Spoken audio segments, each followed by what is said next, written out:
Well, hello there, my friends. My name is Stephanie Safarian, and you're listening to episode 462 of Sustainable Minimalists. This is a listener-supported show about intentional and eco-friendly minimalist living. Now, today's show is about an awful lot of different topics. Today's show is about pivoting. It's about being a perpetual beginner and wanting to be a perpetual beginner. It's about getting out of our comfort zones and breaking out of those self-created boxes. Today's show is even about starting over if deep down inside your intuition is telling you that you need to course correct in one or many areas. Now, as I get older, I have noticed that the way I live my life and conduct my days, it is vastly different from the ways my young daughters, experience the world.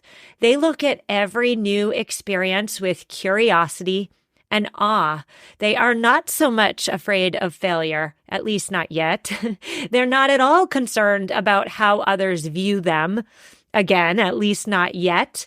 And so I find myself longing for a return to my own factory settings, so to speak, in which I came into this world nimble in both thoughts and actions. And I do dream about being able to pivot with ease once again, like I did when I was younger and more carefree. I've noticed, and I could be wrong, but I have noticed that something tends to happen to so many of us as we age. We've formed our habits and our beliefs when we were younger, and then as we get older, we stick to them. We stick to our beliefs. We stick to the ways we've conventionally done things without ever stopping to question whether the ways we've traditionally done things or whether the ways we've traditionally thought about big ideas continues to work in our favor. So we're talking about all of that today, and here to have this conversation with me is self-described perpetual beginner, Shannon Lako. Shannon is an author. She's the host of the Paring Down podcast. She is a military wife. She is a mom of 3. And if you can believe it, those are only a couple of the many, many hats Shannon wears. Shannon, I'm so thrilled to have you on the show. How are you? Oh, I'm good. I'm so happy to be back with you.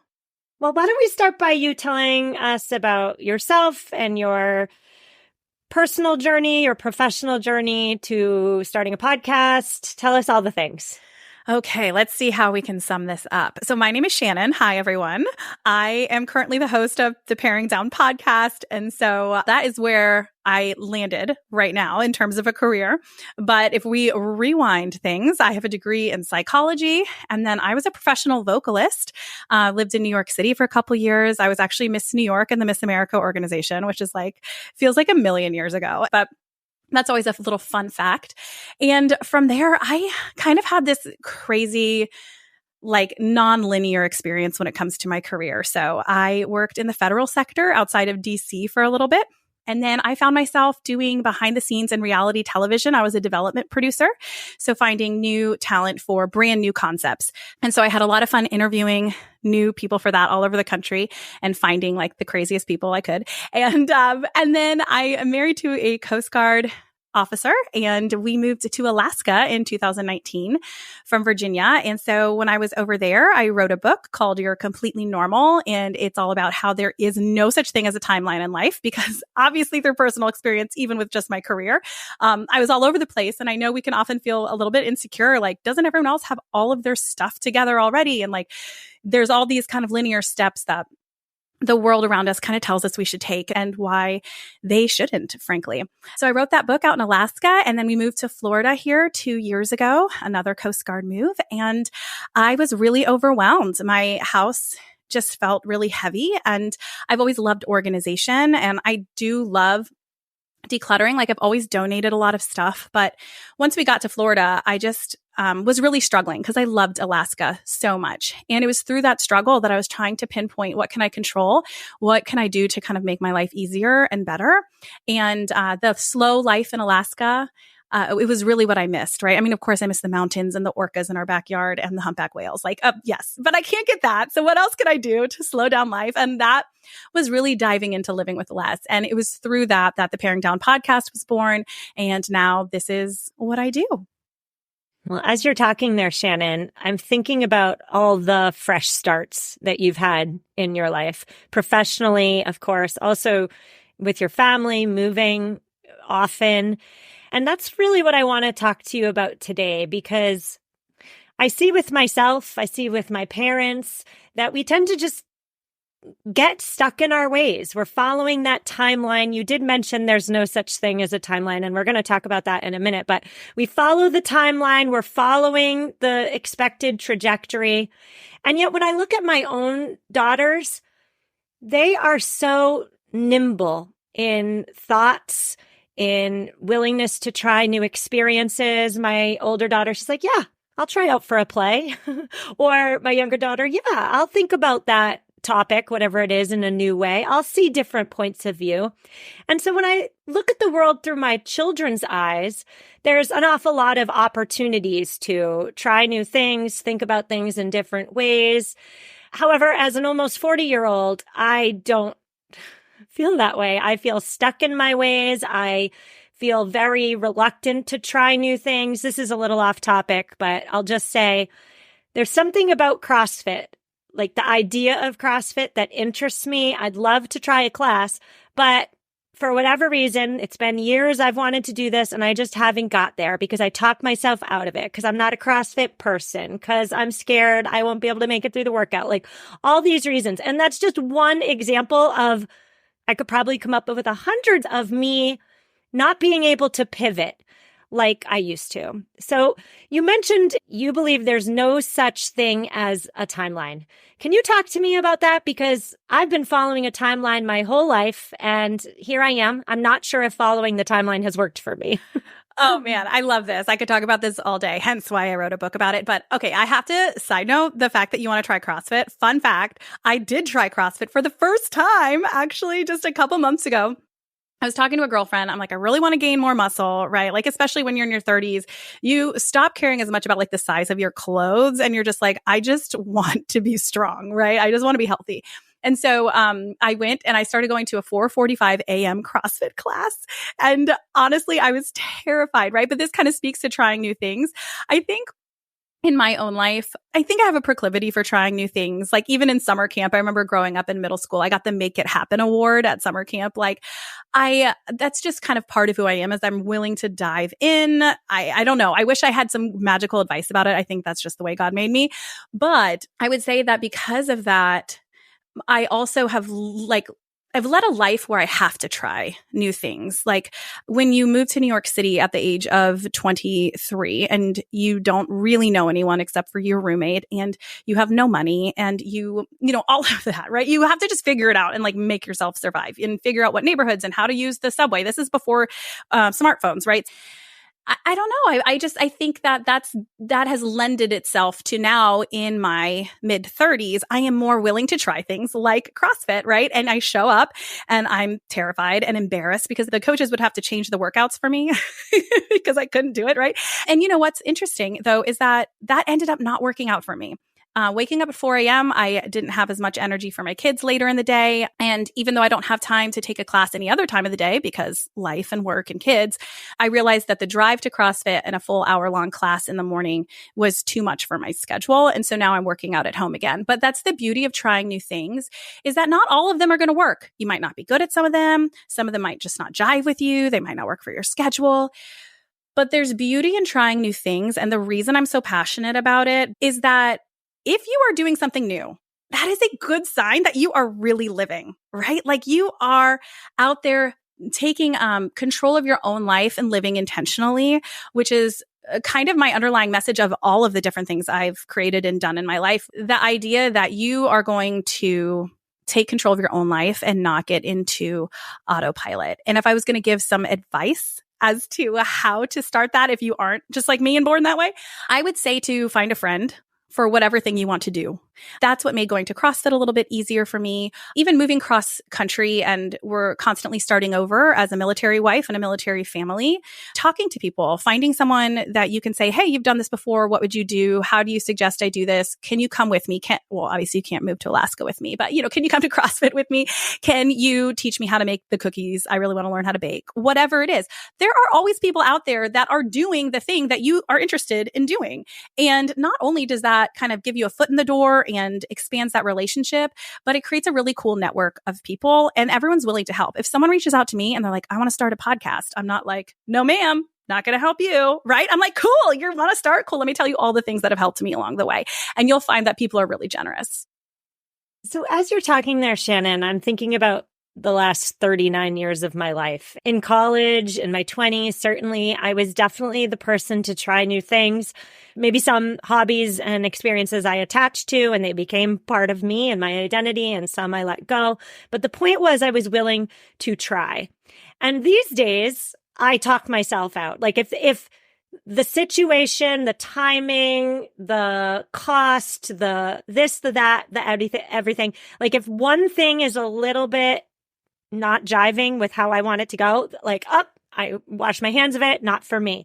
And I don't like that about my new entering my 40s self, but I see it with a lot of people. Like as we age, we get, I don't want to say stuck in our ways, but a more positive way to say that would be to say perhaps we know who we are and, we're on that trajectory. But you also mentioned intentional living there and taking life by the reins instead of life happening to you. That's a big tenet by which I live by. I want to fully live.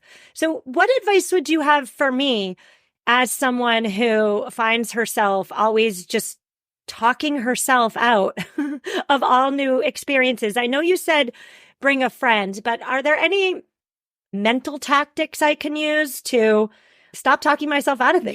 Yeah, for sure. There's a couple of things. First of all, a big one you can think about and just keep in the front of your mind is that research actually shows that people live longer when they're willing to try new things and they're willing to continue learning. So I feel like all of us who want to live healthy, longer lives, have to understand that that's a necessity. That's really important. It's also really important to change this idea of discomfort and run away from it. I mean, that is a safety mechanism in our own bodies, right? Like if we are nervous to try something new, it's our own way of protecting ourselves. And so we have to make the conscious decision to say, no, ma'am, this is not about moving villages. And then I'm not going to have anybody there to protect me from the lions or whatever, all of those things that our bodies we're made to do. And we're scared to break out of the village and to do something different, right? Because that is kind of where that fight or flight comes from a little bit. And instead say, this is actually good for me. I am safe. I am okay. It is okay if I fail. This is not a matter of belonging. I will be loved no matter what. I will be okay no matter what. This is important to push myself. And I think viewing the discomfort rather as a bad thing, viewing it as this is a sign that maybe I should try this, right? Like when you feel that feeling, it is saying, this is something that I want to do. It's tension is what I would call it. So this is what actually, she's like my spiritual mentor, like in Christianity, she's like my person. But what her advice is, can be applied to other areas of life. And she told me that there's this feeling of tension is when you should be moving in one direction, but you don't want to. Right? Because of whatever your reasoning might be. She describes it as the feeling of opening your bottom drawer and you see that pair of jeans that you really love, but they no longer fit you, right? And you feel that tension.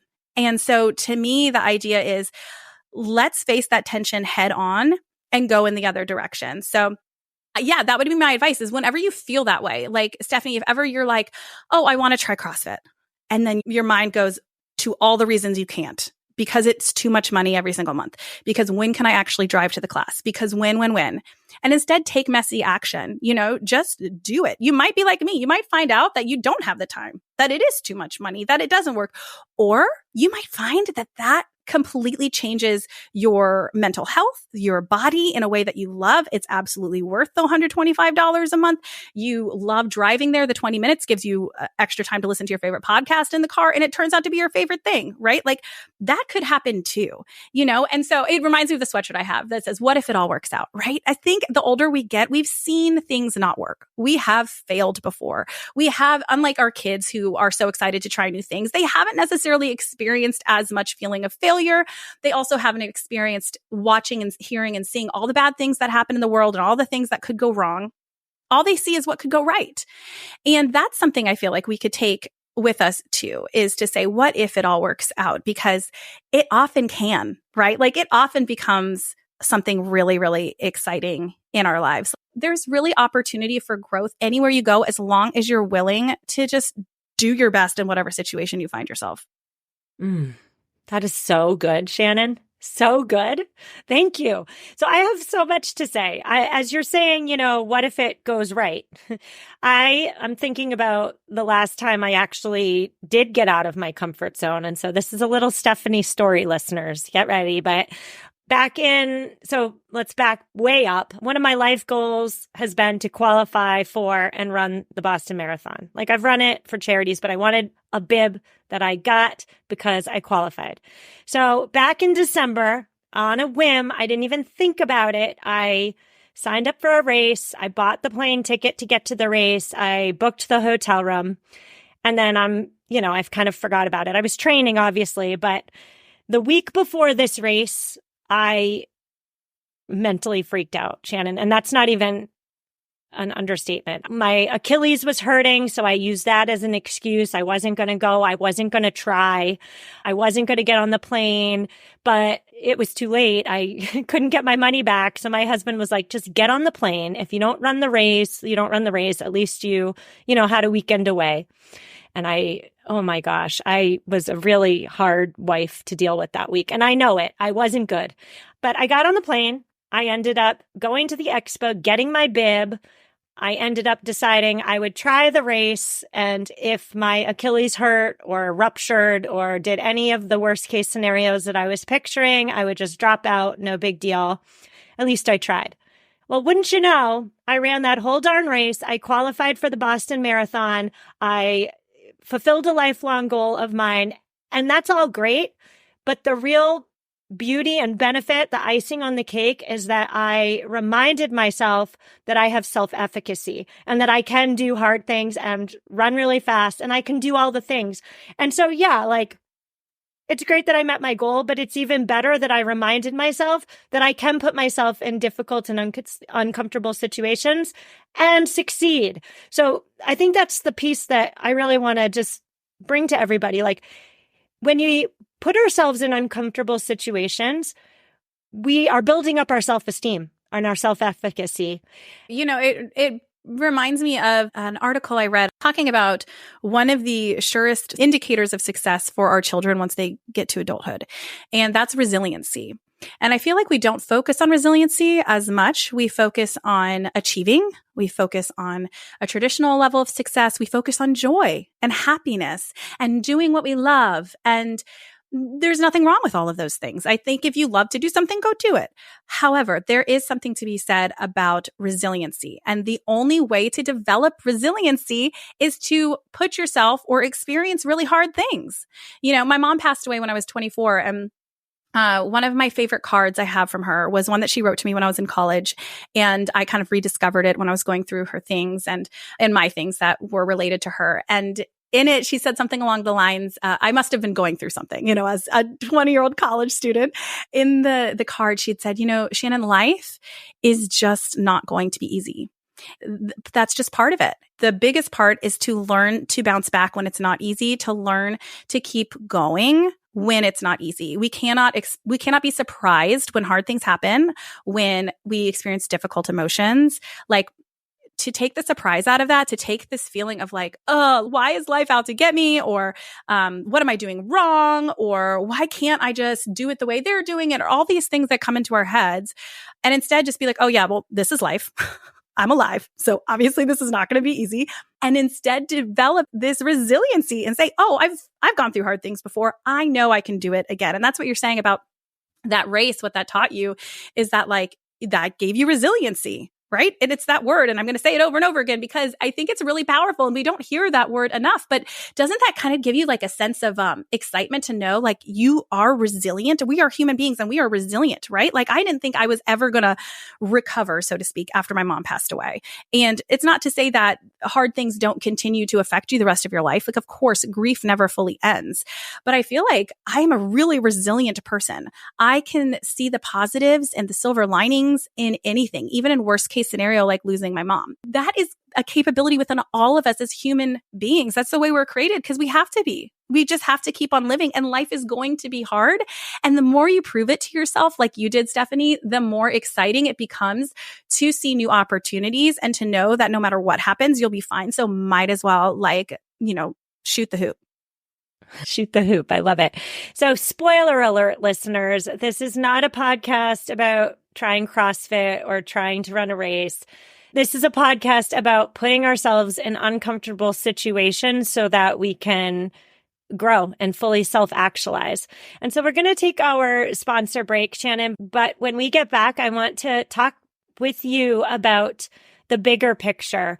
New beginnings, another way to put that would be starting over. I feel like there's a lot of, especially in our American culture, where productivity and progress are synonymous, and they're not, but our culture tells us they are.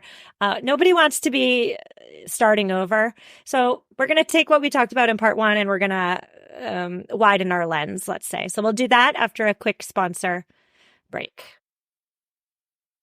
Mother's Day is around the corner and I have the best gift idea for you. Hold on to your hats. It's mylifeinabook.com. Every week, My Life in a Book will send your mom a question via email. They will compile all of your mom or the mom in your life's answers and create a legacy keepsake book. The book becomes something you and future generations can treasure forever. I gave both my mother and my mother-in-law My Life in a Book, and they've already started responding to the prompts. When my mother-in-law received her first prompt, she said, oh my goodness, what a thoughtful gift. And that's what we all want, right? We all want to give thoughtful gifts. So check out mylifeinabook.com and use code SUSTAINABLE at checkout for 10% off. Create an unforgettable gift for your mom this Mother's Day. mylifeinabook.com and use code SUSTAINABLE for 10% off today. Nothing nurtures the world above better than the soil below, and that's why I am so excited to introduce you to Coast of Maine. Coast of Maine is an organic soil brand that offers a full range of products designed to cover all of your garden and lawn needs. In years past, my vegetable garden, I neglected the soil and I didn't have much yield. If your soil lacks appropriate nutrients for success, your garden may not succeed. And so this year, I am so excited to cultivate the soil before planting the plants with Coast of Maine's organic products. Coast of Maine believes in nurturing relationships with local retailers. So next time you're at your local retailer, look for Coast of Maine products. Get growing. Visit coastofmaine.com to find a local retailer near you. coastofmaine.com. If you've been paying attention, you've likely heard something about gut health and why zoning in on your gut health is so darn important. You need EQ's Daily Women's Microbiome Defense. It's a 3-in-1 capsule that supports your digestive health and promotes gut barrier protection.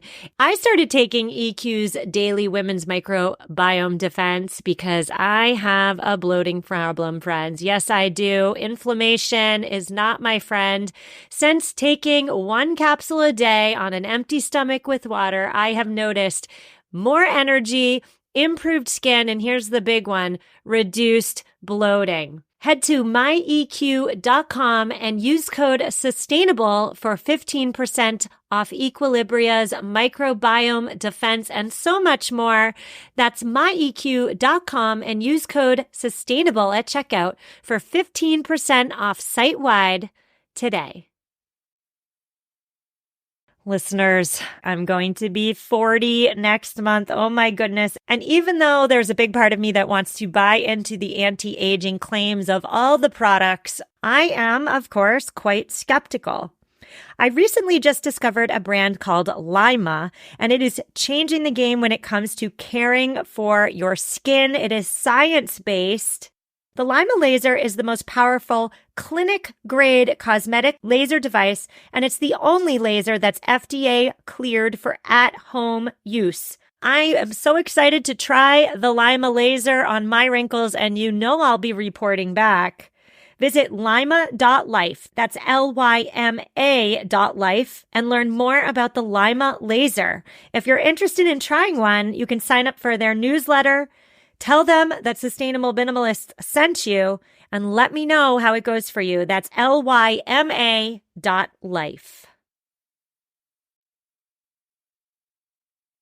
And we're back. Today I'm speaking with Shannon Lako. She wears a lot of hats, everybody. She's an author. She's the host of the Paring Down podcast. She is a military wife, and she is the mom of 3 children. Oh my goodness. I'm tired just hearing all that, reading all that, Shannon. Before the break, we talked about trying new hobbies, like putting ourselves in uncomfortable situations. Why would we even want to do that? But now, in part 2 of our conversation, I'd really love to expand our lens and talk about not just trying a new hobby, signing up for a new class, but beginning again in the bigger ways. Dare I even say starting over? I feel like, at least in my life, I was fed a timeline. The timeline was you graduate high school, you go to a college, hopefully a good college. You then either A, meet somebody and settle down and then have children, or B, simultaneous to that, go to graduate school. And then if you just follow the trajectory, you've done what you were supposed to do and life will be perfect. However, here I am 1 month away from 40 and I'm questioning the timeline. I'm questioning my adherence to what I was told to do.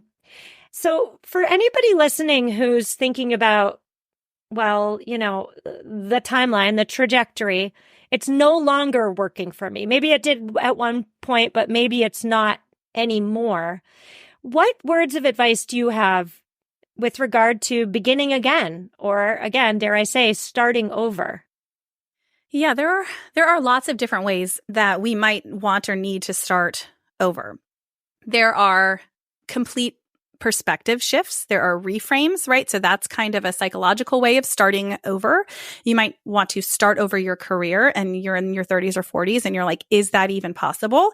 You might need to be starting over a relationship. Maybe you've gone through a divorce or a really painful breakup or whatever it might be. So I think when we say starting over in life, it could be relocating, like me as a military wife, right? Restarting in life, it's not just one big thing, right? It really is made up of these different facets of life that come together and create kind of the world in that we live in personally. If you have to start over, or if you want to start over, oftentimes we think when we're older that we will look silly. So in terms of what other people will think, I think we need to kind of release that, because if you talk to any of your friends, probably very few of them are actually like really happy with every single area of their life. And obviously we could go into the talk about social media and the comparison game and how all of that plays into it. But I don't think we need to go there for everyone to know that comparison is a problem.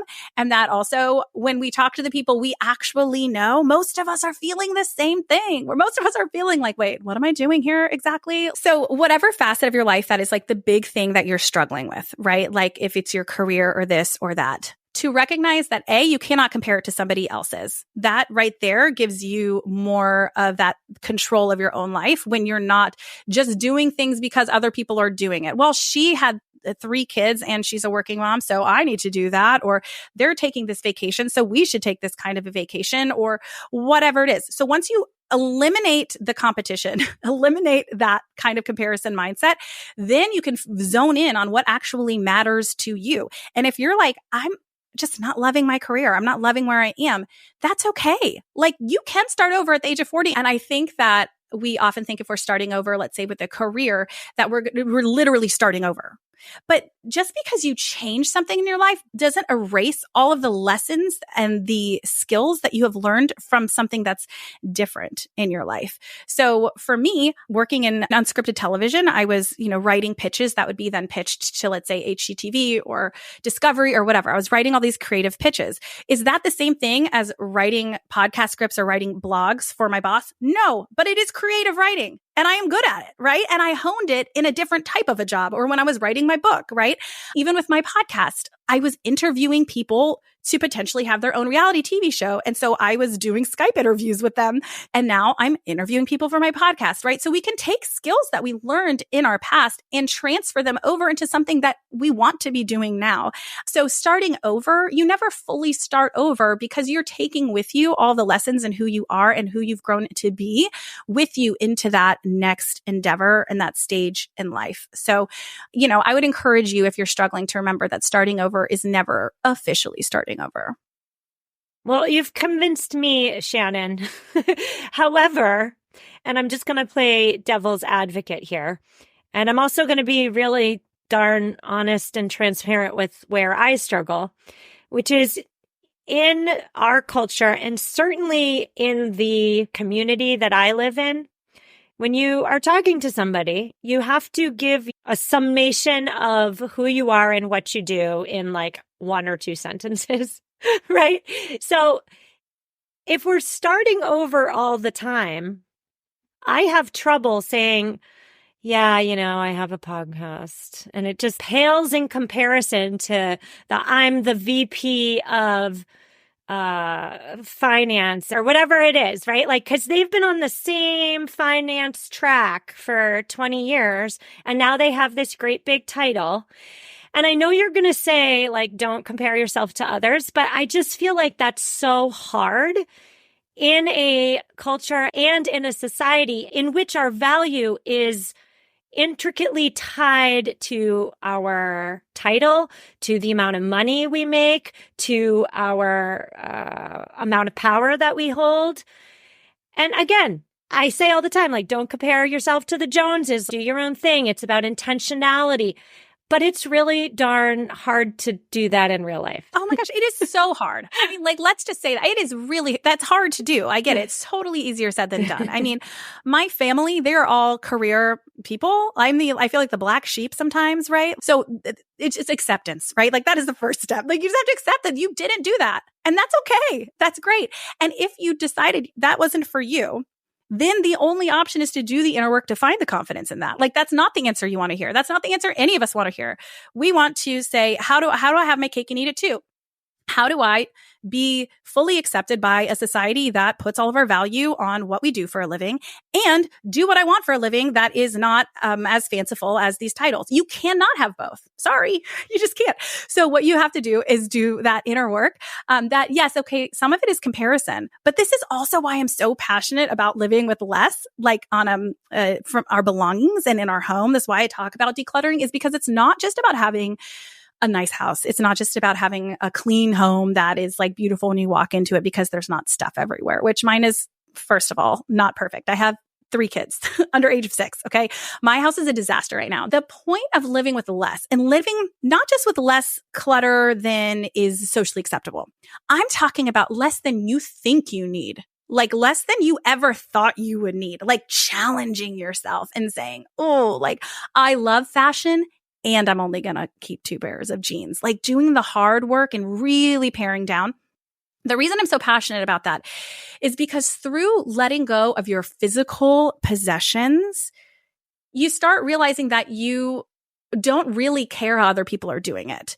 You don't, because it feels good to you. And so it can start in your own house where there's no one looking in, where you're getting rid of all this stuff. You feel light. You don't have to make all these decisions in the morning. Everything in your closet fits and you like to wear it. And so you're not like having decision fatigue in the morning. You like putting your kids' clothes away because there isn't a whole lot there. But the whole point of that is that when we pare down what's inside of our house, suddenly we know what works for us and we feel confident about what works for us. And that can bleed over into confidence in how we do everything else in life, right? And so decluttering allows me that freedom of thought in every area of my life. And that's why I'm passionate about talking about it, because it has to be the inner work. You have to feel confident and good about the decisions you're making for your life. And Stephanie, like, you are so good at your podcast. It is going so well, like, from someone who's newer in the podcast world. So you can be thinking about your neighbors who are saying, oh, she's not a VP of finance at this company. Or you can think about Shannon Lako, who thinks you're the coolest podcast ever, because you've been on forever and you have like all of these followers and all these people who love and are learning from you in such a tangible and direct and inspirational way. And I think you have the coolest job. I look at someone who's VP of finance and I'm like, that sounds kind of miserable personally, right? And so there's always people who think that what you're doing is super awesome too. So if you have to be thinking about other people's opinions, just, think about those kinds of people's opinions. So I love it. I just want to clarify and just say that, I am fine living in a nonconformist way, outside of the timeline, the trajectory. Like, I am A-okay with doing and being different. And thank you for mentioning decluttering and minimalism there, because that was a big part of my journey to living a different way. The issue is, at least for me, that I am now so far away and beyond and different from the standard trajectory timeline that everybody else is living, that when I try to socialize, it doesn't work because they're on path A and I'm way over on path F, let's say. And so, like, I don't even feel like necessarily I can connect with others because they're all following the path they were told. And I'm way over there making soap and, I don't know, thrifting my kids' clothes instead of going to Lululemon and like doing all the things. So I guess that's where my final question would be for you today. Like, as many of us go down our respective paths, and there are many paths, many timelines, and many trajectories, but whatever path we choose, like, our areas of concern, our friends and family groups tend to get smaller. Our interests tend to narrow. Our opportunities to experience new and novel moments of delight, like, they're whittled down. And at the same time, so that's all happening, but simultaneous to that, our adulting responsibilities increase. And all that together creates a perfect storm of stagnation, let's say. Any thoughts, any advice, any final words? You've got to break out of that box. You got to get out of the rhythms. I think we get into rhythms, and there are good things about rhythms, right? I mean, I talk about, getting into rhythms in your home all the time. But when they can start controlling you, that really is the time to say, I'm gonna do something different. And energy creates energy. So if you're kind of feeling blase blah with the way your life is going, do something that forces you to put energy into it, because that will create more energy, right? It's like, you're not going to want to work out when you're sitting on the couch, but once you get your butt up on the machine, then you start feeling motivated, right? So I would say to remind yourself that you're not going to feel energized and excited to try something new and to break out of the box and to go to the CrossFit class or to try the new church or to talk to your neighbor across the street because that's awkward or whatever it is, right? Like, that's not going to, you're not going to feel excited to do that, but you have to do that to create the energy and to create the change that you would like to see in your life. I would also just really, really, really suggest that you sit down and write things out. You're 40% more likely to do something if you write it down. And that can feel so silly, but it matters and it changes things, because once you've written it down, you kind of have a clear idea of where you want to go and what you want to try and what you want to do and what you want to be different. Because I think sometimes even what you're sharing too is you're like, I don't know what to change. I just know that I want something to change. Like, I just know that this doesn't feel good. That's hard. You can just take random action and movement or do something different. But when you sit down and write down, what do I want to change? Take the time to brainstorm it out. Like you have the time to do that, to grab a notebook and do the woo-woo brainstorming. And you might be surprised and amazed at what's not working for you, what you wish was different, how you want your life to look differently, and get some concrete ideas of what changes you can make in order to move in the direction that feels good for you. So that would be kind of like my last little piece of advice. Yeah. And I'll just add, listeners, for anybody who feels similar to me, I guess I would just say to you, and therefore by consequence also me, that life is for living, right? Life is for trying new things, putting ourselves in uncomfortable situations, starting over if deep within our souls we know the path we're on is not the path we're supposed to be on. I love what you said about tension before. What did Oprah say? Oh gosh, I used to laugh at Oprah when I was in high school and she was on and I was like, what do all these middle-aged women like about this lady? Like, I don't get it, but I get it. She said, the universe will whisper at you. And if you don't listen to the whispers will get louder. The universe will eventually shout at you until you can't turn away. And so if the universe is shouting at y'all, remember, life is for the living. Life is for pivoting if pivoting needs to happen. And Shannon, I want to thank you so much for coming on the show. What a conversation. You've really given me an awful lot to reflect on. Tell us where we can find more of you, your book, your podcast, all of it. I've loved the conversation too. I'm looking at the time. I'm like, is it over? Like I could just talk to you all day. You can find me I'm mostly on Instagram at Paring Down Podcast, and Paring Down is not with an I. You can find my book, You're Completely Normal, Trading Where You Think You Should Be for Where You Want to Go. Yeah, those are my two big ones. Well, again, I'll link to all of your goodness in the show notes. But Shannon, thank you so much. Your podcast is great. Listeners, go listen to it. Thank you. Thank you so much, Stephanie. Listeners, that's a wrap, my friends. Show notes are at mamaminimalist.com/462. If you liked this episode, if you liked this show, please consider leaving it a quick review in Apple Podcasts or Spotify. If you like this type of episode in particular, more of a conversation, more focused on intentional living, please make sure you write that in your review so I can read it and you will help me plan future episodes. Thank you so much. And of course, if you really like the show and you want it to continue, please consider supporting the show with $5 a month. The link to do that is also in this show notes. This show depends on you to keep afloat. I don't know how many different ways I could say it, so I'll just say it the same way I've been saying it, and hopefully that message gets across. So if you love the show, please consider supporting it, and thank you. We will be back on Friday for headlines. I will see you then. Reach out if you need me, and take care. Hey guys, time to get in on the action for the biggest moments in basketball with PrizePicks, America's #1 fantasy sports app. Just select 2 or more players, pick more or less on their projections, place your entry, and win up to 100 times your money. Right now, PrizePicks will match your first deposit of up to $100. Just download the PrizePicks app and use the code GET100. That's code GET100 on PrizePicks for a first deposit match of up to $100. PrizePicks, pick more, pick less. It's that easy.